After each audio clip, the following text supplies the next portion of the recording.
Fala galera, sejam bem-vindos a mais um vídeo aqui no Bolsas de Estudo. E aproveitando esse período, que é um período em que tem baixas na questão de ofertas de bolsas de estudo no exterior, eu queria conversar com vocês sobre um tema que é muito importante e que geralmente eu falo muito quando as pessoas vêm me perguntar sobre como estudar fora do Brasil, que é a questão de aluguel. Como você pode alugar e como você pode evitar cair em ciladas quando você vai estudar fora do Brasil. Então eu vou fazer aqui um resumo dos pontos importantes que vocês têm que ter noção na hora que vocês vão estudar fora do Brasil e principalmente anotem as principais coisas que vocês têm dúvidas para que vocês possam pesquisar especificamente sobre cada um dos tópicos quando vocês forem estudar fora do Brasil. Isso vale para qualquer país, mas eu vou tentar focar aqui na minha experiência para que vocês possam ter atenção a determinados pontos que podem ser importantes na hora que vocês vão estudar fora do Brasil ou tentar buscar uma bolsa para estudar, fazer seu intercâmbio no exterior. Antes de começar o vídeo, eu gostaria que você deixasse o seu like, caso esse tipo de assunto te interesse, e também se inscreva, caso você não seja inscrito aqui no Bolsas de Estudo. E lembrando também que se você quiser ver alguns assuntos do dia a dia, algumas notícias, caso você queira ver algumas notícias do dia a dia e também alguns bate-papos sobre ciência, é só você acessar o Evidência Anedótica. Tem a playlist aqui no YouTube, mas também você pode acessar pelo Spotify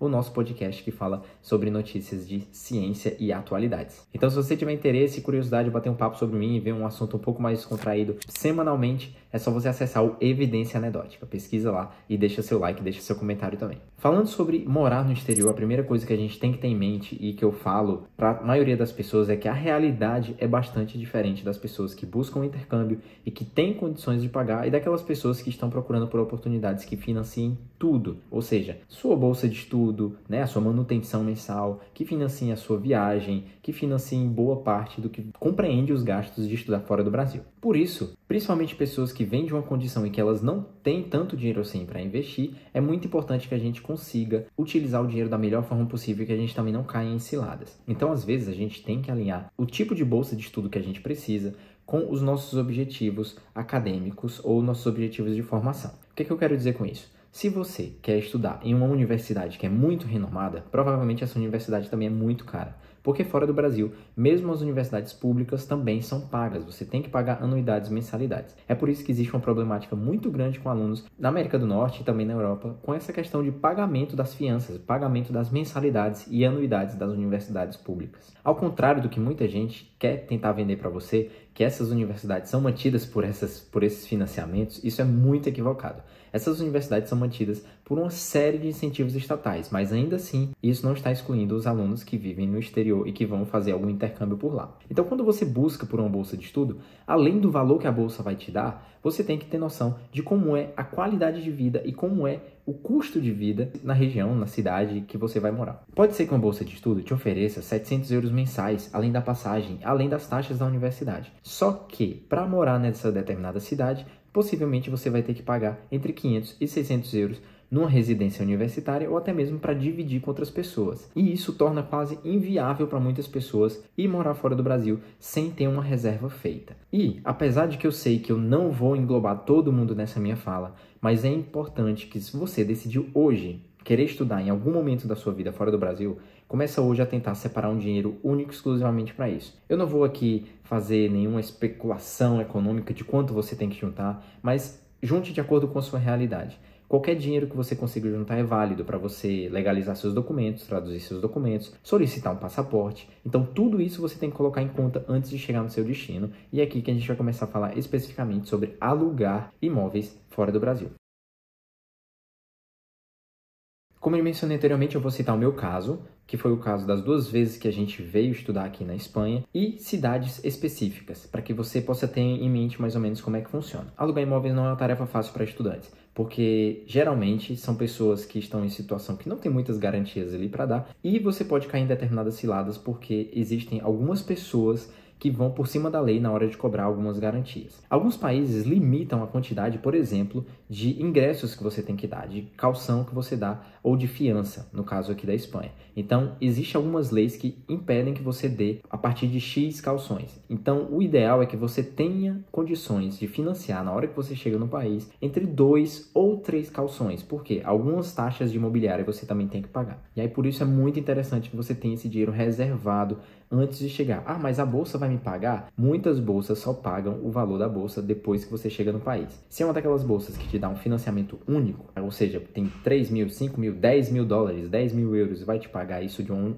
única vez, provavelmente eles vão dar uma metade ou uma parte só quando você chegar no país e abrir uma conta no país. Então, na hora que você chega no país, e isso muitas pessoas não te contam, você tem que ter dinheiro para se manter aquele primeiro, aquele segundo mês. E esse dinheiro para se manter não é simplesmente ter o dinheiro de uma hospedagem aqui e ali. É já começar a procurar ativamente o local onde você vai morar. Tem duas opções principais para você morar. Você pode morar numa residência universitária, que são locais privados ou até mesmo fornecidos pelas próprias universidades, em que você pode residir com algumas coisas já incluídas, como uma refeição. Alguns não incluem refeição, mas já tem uma internet, já tem um local para você ficar, um quartinho que você divide com outra pessoa, ou quartos individuais, e isso geralmente tem um valor muito alto.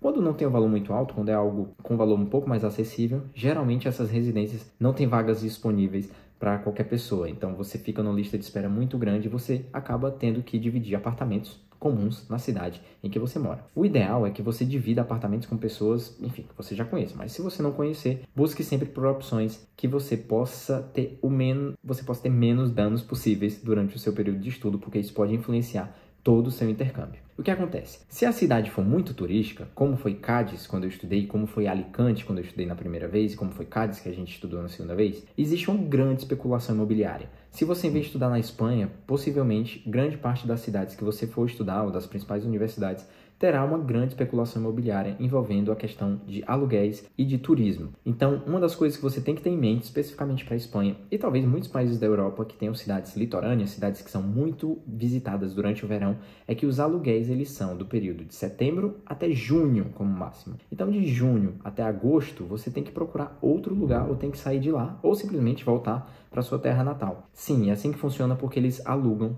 os apartamentos por temporada escolar, para utilizar esses apartamentos também no verão. Eles ganham em uma semana do verão o que eles ganham em 2, 3 meses de aluguel, para vocês terem ideia. Então é muito importante que vocês tenham isso em mente. Não fiquem à mercê de chegar no lugar para você conhecer essas informações. Aqui no Bolsa de Estudo eu estou te dando essa informação já de antemão para que você não caia em nenhum tipo de cilada. Então deixa o seu like e se inscreve caso essas informações estejam sendo úteis. Então o que é que muita gente faz? Muitas pessoas saem desses polos, dessas cidades, e vão morar em cidades periféricas. O que acontece? O preço também vai subindo dos aluguéis. Em compensação, é mais fácil encontrar aluguéis que a gente chama de aluguéis de longa duração, aluguéis de vivenda habitual, que são aluguéis de 1 ano ou mais. É difícil que eles aluguem aluguéis de vivenda habitual para estudantes? Sim, aqui em Cádiz é quase impossível. Se você for para outras cidades, como Barcelona, Madrid, Valência, talvez também seja muito difícil, porque é uma grande quantidade de pessoas querendo residir e uma grande quantidade de pessoas também estudando. Então tenha em mente isso. A cidade que você vai influenciar diretamente na forma como você vai escolher para morar. E aí aqui vem o segundo ponto. Eu vou deixar aqui embaixo uma postagem com os principais sites de buscas de apartamentos em Portugal e na Espanha. Eu vou deixar Portugal e na Espanha porque são os países que eu conheço que eu já tive experiência. Mas se você conhece outro país, já estudou ou estuda ou mora e quer dar essa dica para outras pessoas, deixa nos comentários que as pessoas possam ir lá olhar. Mas aqui fica um recado que eu deixo para vocês, que tenham cuidado com os golpes. Um dos principais golpes que acontece é na questão de aluguéis de imóveis. Quando vocês forem alugar um imóvel, primeiro, visitem esse imóvel, saibam se esse imóvel pertence a uma imobiliária, se é um imóvel que é só um particular, né, o dono que está colocando à venda. Visitem o imóvel, façam todas as checagens possíveis e liguem todos os alertas possíveis na hora de fazer esse negócio. Porque muitas pessoas sim caem em golpes aqui na Europa e depositam 1, 2, 3 aluguéis de uma vez e perdem esse dinheiro simplesmente porque caem em golpes. Lembre-se, se a oferta é muito, o santo desconfia. Esse é um ditado que a gente leva para a vida e a gente sai do Brasil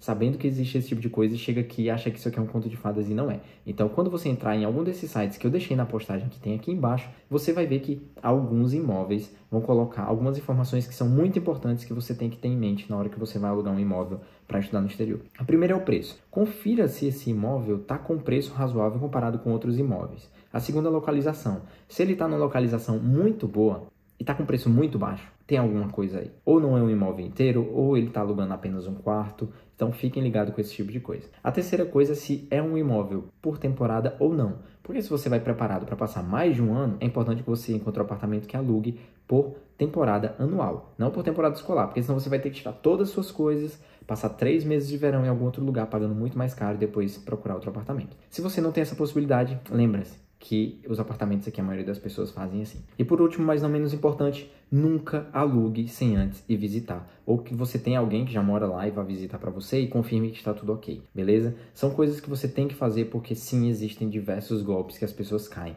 Eu já vi quando eu estava morando em Portugal um golpe que tinha um apartamento lindíssimo por um preço super acessível na cidade de Aveiro, que era a cidade que a gente morava, e não fazia sentido aquele preço. Quando a gente passava no endereço que eles citavam no anúncio, acontece que aquele apartamento não existia naquele endereço. Então, era o tipo de coisa que as pessoas sempre tentam negociar online, fazem de tudo para que você não visite, sempre tem algum problema, então evitem cair nesse tipo de coisa. Recado de meio de vídeo, tem diversos links aqui na descrição, que se você utilizar esses links de afiliado, você ajuda bastante o canal a se manter ativo e é muito interessante que você deixe o seu like e se inscreva no canal para que você recomende o nosso canal para mais pessoas e o YouTube, essa plataforma aqui, entenda que esse conteúdo é relevante, beleza? Assim você possibilita que a gente possa crescer bastante nessa plataforma. Bom, e para finalizar, uma coisa que eu queria deixar uma dica para vocês. Essa questão da reserva de emergência é um assunto que eu toco bastante, mas que eu sempre vou tocar. Mas principalmente nessa questão de aluguel de imóveis. Porque a especulação imobiliária, ela tá assim não só aqui na Espanha, tá em Portugal como um todo. Então, se você tem interesse em estudar nesses dois países, a primeira coisa que você tem que fazer é buscar quais são as opções de aluguel nessas cidades ou em zonas periféricas dessas cidades. Como é que você faria para se deslocar se você fosse morar um pouco mais afastado? E aqui eu vou citar um pouco do meu caso no meu primeiro ano. Quando eu fui estudar em Alicante, a universidade não era na cidade de Alicante em si, era numa cidade vizinha chamada São Vicente del Raspeig, que era o campus específico. Ocorre a mesma coisa aqui em Cádiz. O campus que eu ia estudar, que eu fui fazer o mestrado, era em Puerto Real, que é uma cidade vizinha, periférica, a Cádiz. Então, o que a gente buscou na época? Como nessa primeira experiência em Alicante, eu tinha apenas uma amiga da universidade que ia estudar junto comigo, a gente resolveu ir para São Vicente mesmo, que era uma cidade pequena, e qualquer coisa a gente pegava um ônibus e chegava em Alicante para fazer qualquer outro tipo de serviço, para utilizar qualquer outro tipo de serviço que a cidade pudesse oferecer. Na segunda vez não, eu já vim com a minha esposa, então pra gente foi mais interessante viver a cidade principal, a capital, Cádiz, e a gente até que pagou um aluguel bastante razoável por um estúdio, né, um apartamento com um quarto apenas, que foi cerca de 490 euros em 2017, mas hoje isso é impossível. Impossível. O mínimo que se paga hoje em aluguel em Cádiz é o dobro. Isso vale para outras cidades também, como eu já mencionei. E o que eu fazia é que eu fazia o contrário. Eu pegava o ônibus para ir para Puerto Real, que era a cidade onde tinha o campus. Então, tudo isso você tem que colocar na balança na hora que você vai fazer os cálculos para viver o seu intercâmbio. Bom, espero que vocês tenham gostado desse vídeo e é uma das coisas que eu gosto de conversar com as pessoas porque são assuntos que surgem quando as pessoas me perguntam diretamente no inbox, nas redes sociais que vocês estão vendo aqui embaixo. E é um assunto que eu acho que faz falta para as pessoas, porque é muito legal sonhar com intercâmbio, é muito legal a gente pensar como é morar fora do Brasil, mas é interessante também que a gente saiba como funcionam essas questões que são a prática, a vivência real do intercâmbio, quando a gente está longe de tudo, de amigos, de família e de qualquer outro tipo de suporte que a gente possa ter. Falando agora um pouco de outros países, conhecendo algumas pessoas que já estudaram ou que já trabalharam em outros países, por exemplo, como a Irlanda, lá também existe uma certa especulação imobiliária, que existe fila de pretendentes para determinados imóveis. Isso está começando a acontecer aqui também. E o que acontece? Você fica à mercê de ter que dividir apartamento com muitas pessoas por um período que você não tem ideia de quando vai terminar. Até que algum dono vá com a sua cara, literalmente, e escolha você para ser a pessoa que vai alugar o imóvel dele. O que as pessoas fazem é realmente sair um pouco do centro, sair um pouco mais daquela região Dublin, Cork, e viver um pouco mais nas redondezas da cidade para conseguir estudar e trabalhar e fazer seu intercâmbio. Lembrando que você tem sempre os seus direitos garantidos, independente do país que você for. Sempre busque, se você está achando que está sendo lesado, não tenha medo, mesmo você sendo um imigrante, um estrangeiro que está com seu visto de estudante, não tenha medo de ir atrás. Não tenha medo de ir atrás dos seus direitos. Faça valer os seus direitos quando você achar que está sendo lesado, beleza? Bom, vou ficando por aqui. Lembra de deixar o seu like, conferir a evidência anedótica. A gente se vê numa próxima e valeu!